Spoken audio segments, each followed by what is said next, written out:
اس حفظ کی خاطر آغوش تقریر اور حضرات کی سماعتوں کے حوالے کر رہے تھے.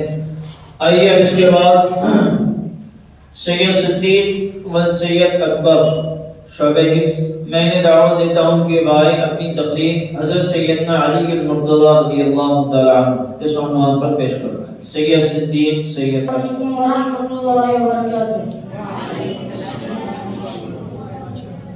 نحمده ونصلي على رسوله الكريم اما بعد.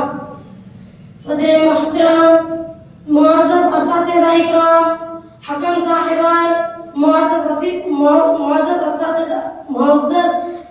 پیارے ساتھیوں، رسول اللہ صلی اللہ علیہ وسلم کی دعوت حق پر لبیک کہنے والے سابقین اولین میں مردوں میں حضرت ابو بکر رضی اللہ تعالیٰ عنہ، عورتوں میں حضرت خدیجہ رضی اللہ تعالیٰ عنہ، غلاموں میں حضرت زید رضی اللہ تعالیٰ عنہ، باندیوں میں حضرت ام ایمن رضی اللہ تعالیٰ عنہ، اور بچوں میں حضرت علی کرم اللہ وجہہ تھے.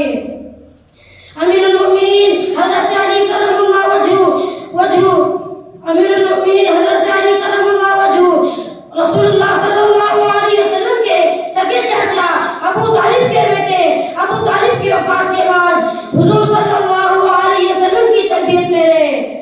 حضور صلی اللہ علیہ وسلم نے انہیں مثل اولاد اپنے پاس رکھا، مستقل طور پر ان کی پرورش کی، اور بڑے ہونے پر اپنے سب سے چھوٹی اور چہتی بیٹی حضرت فاطمہ الزہرا رضی اللہ عنہا سے شادی کر دی.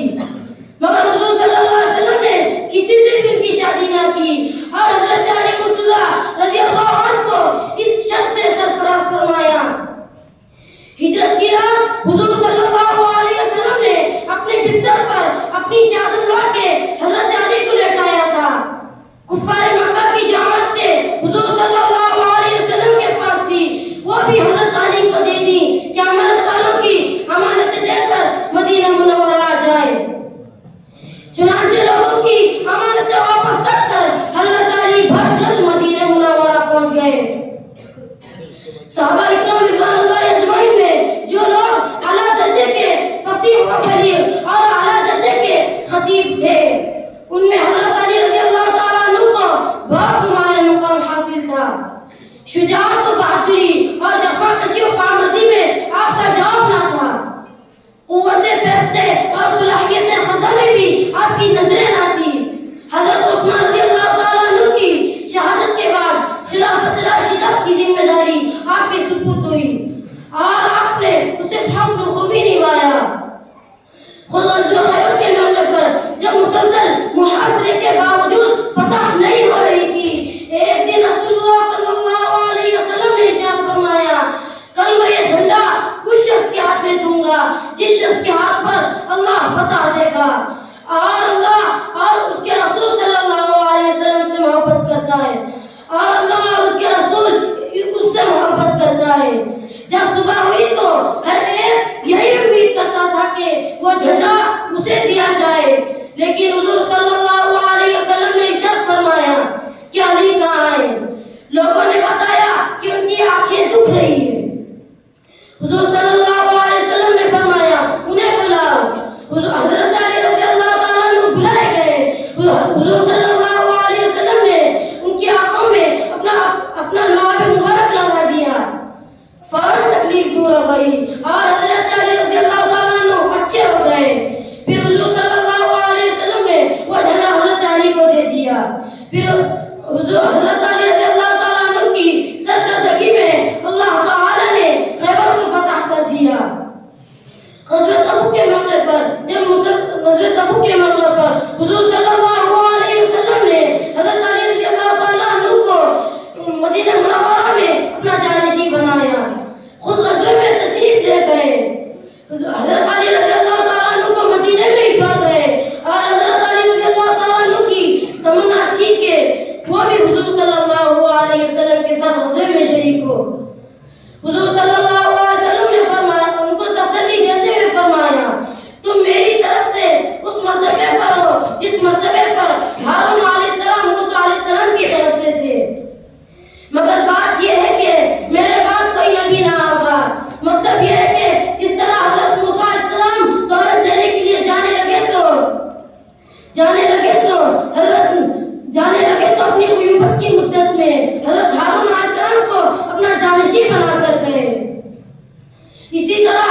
اسی طرح اپنی غیر موجودگی کی مدت میں تم کو اپنا مدینہ منورہ میں تم کو اپنا جانشین بنا کر جا رہا ہوں، لیکن فرق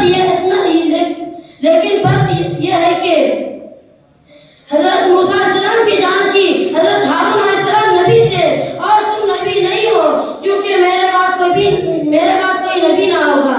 ہجرت کی رات حضور صلی اللہ علیہ وسلم نے اپنے ہجرت کے بعد رسول اللہ صلی اللہ علیہ وسلم نے مہاجر و انصار صحابہ اکرام رضوان اللہ اجمعین کے مواقع کو قائم کیا۔ تو حضرت علی رضی اللہ تعالیٰ عنہ حضور صلی اللہ علیہ وسلم کے پاس تشریف لائے، آنکھوں میں آنسو جاری تھے۔ انہوں نے عرض کیا، اے اللہ کے رسول صلی اللہ علیہ وسلم۔ آپ صلی اللہ علیہ وسلم نے انہیں اصحاب کے درمیان رشتہ مواقعات قائم کر دی، لیکن میرے اور کسی کے درمیان رشتہ مواقعات نہیں قائم کی۔ حضور صلی اللہ علیہ وسلم نے فرمایا، آنت اخی فی الدنیا والآخرہ، یعنی تم میرے بھائی ہو دنیا میں بھی اور آخرت میں بھی، یعنی میرے اور تمہارے درمیان رشتہ مواقعات ہے۔ ترمذی کی روایت میں رسول اللہ صلی اللہ علیہ وسلم نے ارشاد